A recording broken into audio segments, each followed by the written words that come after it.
Who's wrong and who's wronger? In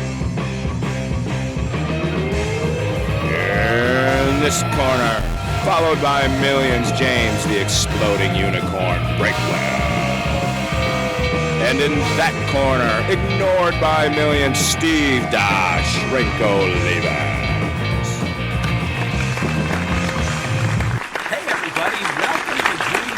Friends, I am Steve, Dr. Steve Olivas, and he is James Give 'em Hell Breakwell. And you have reached a show that we have alternately titled Wrong and Wronger. And in this time, James, there are only two things you can be certain of. One, these are uncertain times.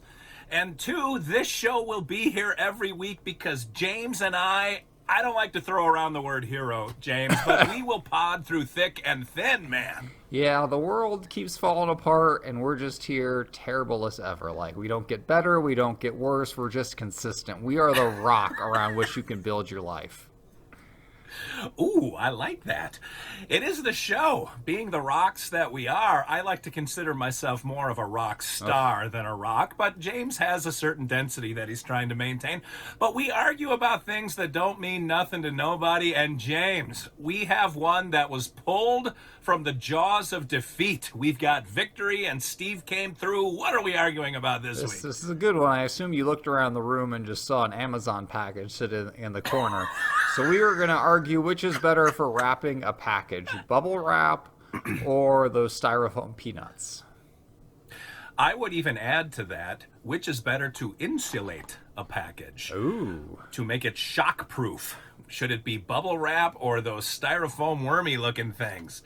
And before we begin, we always have... We're gentlemen. James and I. Of course. Half of us are. One of us is.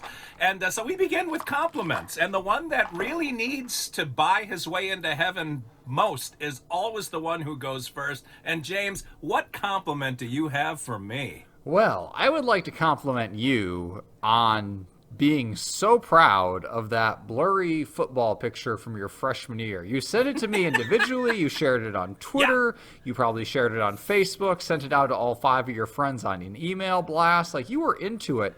And that picture is so low resolution and so grainy, you can't prove who is in there. That could be Bigfoot for all we know. But you are dedicated to selling it. You're pretty proud of whatever it is in that picture. So you must think that blurry blob looks pretty good. So good for you for having retroactive self-esteem for yourself for your freshman year of high school. James, this is exactly the moment that I sent you that picture to create. I knew that would get unprecedented levels of snark from you, and sure enough, you came through with flying colors. People who disappoint never disappoint, and James, you came through.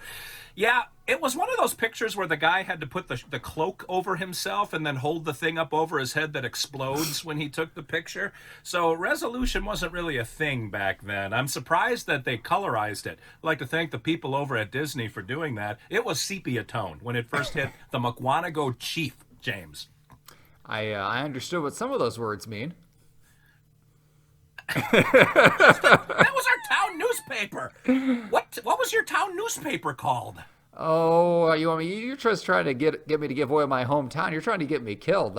I see what's going on here. My insult cut too deep this week, and you're trying to get me to dox myself. Well, I, sir, will not tell you my hometown newspaper, but I did work for it for a while, so you know it wasn't very good. Wow. All right. James, I want to compliment you on soaring to new heights of paranoia that are rarely seen with anyone who doesn't have a cocaine habit. Like, you thinking that you say what town you grew up in is going to allow people to zero in on the place that you live right now it's a stretch for most people, but not somebody who lives their life in fear. James, curled up in the fetal position behind a big rock. Congratulations for staying safe. Well, James, you can't be too safe. My parents and the rest of my family do still live there. But hey, you know what? I don't care if they live or die. Why would I care about them? That's all right. My parents still live in my town, too. That's interesting. Yeah. Do your parents still live in the house that you grew up in? Well, I grew up in a bunch of different houses, but they moved into this house when I was in 5th grade, and they've been there ever since. So, like, for most of my siblings, that's the only house they ever lived in until they moved out. For me, it was, like, house number 5. Well, you were only 10 when you moved into it. Wow. Yeah, we bounced around quite a bit. We were vagabonds for a bit. It's my hard knock story coming up, which turned me into the outstanding human being I am today. I'm going to cut this trail of baloney and flip a coin. Not just any coin, James. I've got the Guam Quarter of Fate, and this week it is going to spell victory for Steve, just like it has the last several weeks running. If by victory you mean crushing defeat, then yes, I will agree with you. The interns, I mean, they feel bad when they message us. I can feel them cringe on the keyboard. They're messaging, the suicide awareness hotline just every week for you. They're so concerned about your mental health, and you're a psychologist. I mean, that's really telling. I have decided to socially distance from the interns because I believe what they tell me is a lie. It's all a lie, James. That is designed because you are much more frail than I when it comes to ego strength and integrity. That they've got to lie. They've got to slant it in a way to keep both of us sane. So that's what it is. Mind you, you could double check the math yourself anytime you want, but you are not that ambitious, and neither am I. So until that day comes, their word is law. Well, what shall, and the Guam Quarter of Fate's final decision is law, the Guam Quarter of Fate, what shall the two sides represent for you? Heads, I am arguing bubble wrap. Tails, I am arguing styrofoam peanuts. All right, heads is bubble wrap, tails is styrofoam peanuts. I caught that bad boy again, slapped it down on the leg, and it today, James, is Guam. It's tails. You, sir, have...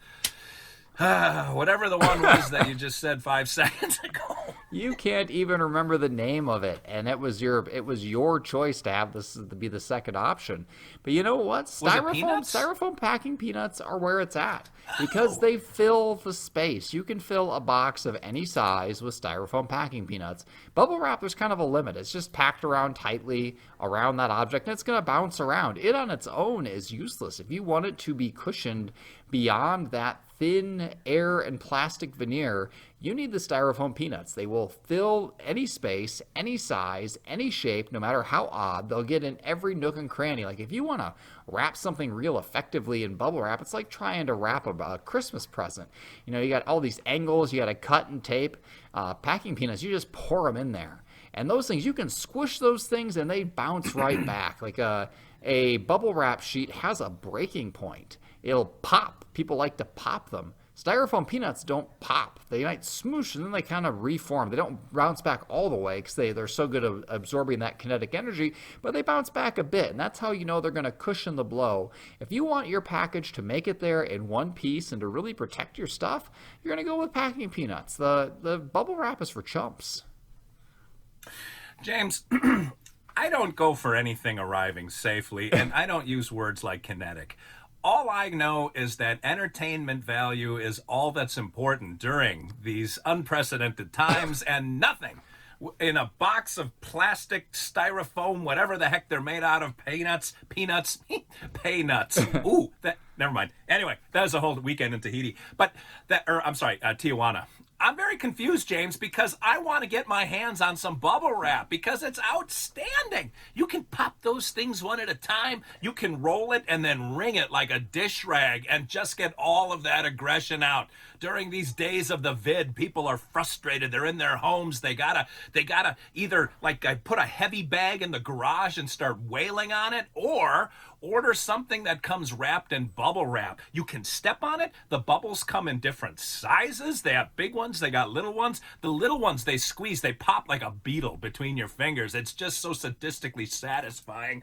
And furthermore, you can store bubble wrap in a way that doesn't take up space. Like those peanuts, you can't fold them. If you are packaging a number of different items, like if you're an eBay store, for example, you've got to buy a hefty bag full of those packing peanuts, and it's inconvenient. And they are the glitter of the packaging world. That you open the bag too fast, there's like a poof explosion, and you have a Mount St. Helens size, an Old Faithful size geyser of packing peanuts coming up. The bubble wrap is convenient, it's safe. No kid is going to eat bubble wrap and get it stuck in their intestinal tract to where somebody has to x-ray it and wait for 75,000 years when that stuff breaks down finally. Bubble wrap is safe, it's effective, it's fun, it comes in different sizes, and it's so simple to store. James, bubble wrap is the way to go. You had to keep hammering on fun. That was your main argument. But we're not arguing about Fun is a big argument, yeah. It has nothing to do with shipping. We're arguing about which is better for shipping products, and shipment has nothing to do with fun. It has to do with safe delivery. I'm going to have fun with my product when it arrives in one piece, and I get that brand new smartphone or that new Xbox controller or that new Nintendo Switch, whatever it is. I want it to arrive in one piece. That's when the fun happens. Don't be distracted by the bubble wrap. It's the only reason it's so popular is people like to pop it. It's not actually popular because of its shipping abilities. Because let's face it, it's a second-tier wrapping material at best. And it's just a stress reliever that people go and they pop it and they get that tactile sensation. But it has nothing to do with its actual intended purpose. It's like those fidget spinners. It's for people with short attention spans who are easily amused. That's all it is. You are the target demographic for bubble wrap. But really, if you were going to take a package to the top of the Empire State Building, and you're going to put it inside a box, and inside that box, you either wrap it in bubble wrap or you put it in packing peanuts. If you put it in packing peanuts, it is going to absorb that blow much better and stay in one piece. Bubble wrap is just for show. That's for just little tiny bumps and bruises. I mean, if you can pop it that easily with your fingers, it's never going to survive that much of an impact. So if you want to actually get your stuff in one piece, if you want to be an adult and receive things the way international and interstate commerce was intended, you'll use packing peanuts. And if you want simple amusement that has nothing to do with packing, you'll use bubble wrap. And that's the breakdown. James, my stuff is in one piece all the time, so I don't have to worry about that kind of thing. I actually kind of need a cigarette right now. I can't tell you how awesome. What? This is why we don't have any listeners. God, why? Why do you do this? I had to be careful when I stood up because I'm not wearing pants. I had to make sure not to clear the bottom of the camera. James, I don't want to get into all of the granular details of my fantastic life, but I can't stress enough how stress relieving it is to pop bubbles on bubble wrap. I don't think I need to say anything else. Everybody loves bubble wrap. And what do you have against love, James? I have everything against your arguments because they don't make sense. They don't have anything to do with shipping, which is exactly what we're talking about. If this were an argument... How do you know that's what we're talking because about? We didn't say that You ahead of time. specifically said that. You cleared the parameters. You specifically specified which one is better for shipping. You threw those words in there because you were afraid you were going to get packing peanuts, which aren't just fun, but are way better for shipping. That's where we are. That's the breakdown. So you are clearly appealing to the tactile crowd this week. You're banking on the fact that they'll ignore all the arguments and go straight for bubble wrap. But you're wrong because people like to receive their packages in one piece. People appreciate a well-protected piece of equipment coming in the mail, and I'm going to win. So I'm going to roll the dice and get us out of here. Listen. You're not going to get any argument from me when it ends with, and then we get out of here. All right. Well, if you want to vote for James and packing peanuts and a swift and safe delivery, vote for 53. If you want... Do I vote for what? 63? 53. If you... 53. 53. If you want to vote for bubble wrap and cheap thrills and Steve and whatever the heck he was doing on camera there, vote for 11. And if you want to throw your vote away, vote for 7. All right. Well, if you want to vote for James and Stodgy and the death of all that is fun and entertaining, you can put 53 down, and you got to take a good long look in the mirror. I don't know how you sleep at night.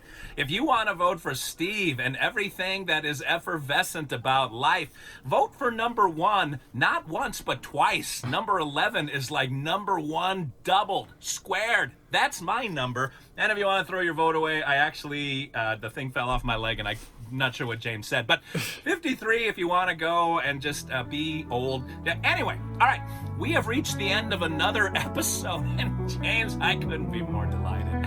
If you want to join us again next week, A, you need to reevaluate your choices, but B, we will be here. I am Steve. Dr. Steve Olivas, he is James, the Fun Killer Unicorn Breakwell, and we're saying thanks for watching, thanks for listening, and remember, two wrongs can make a right.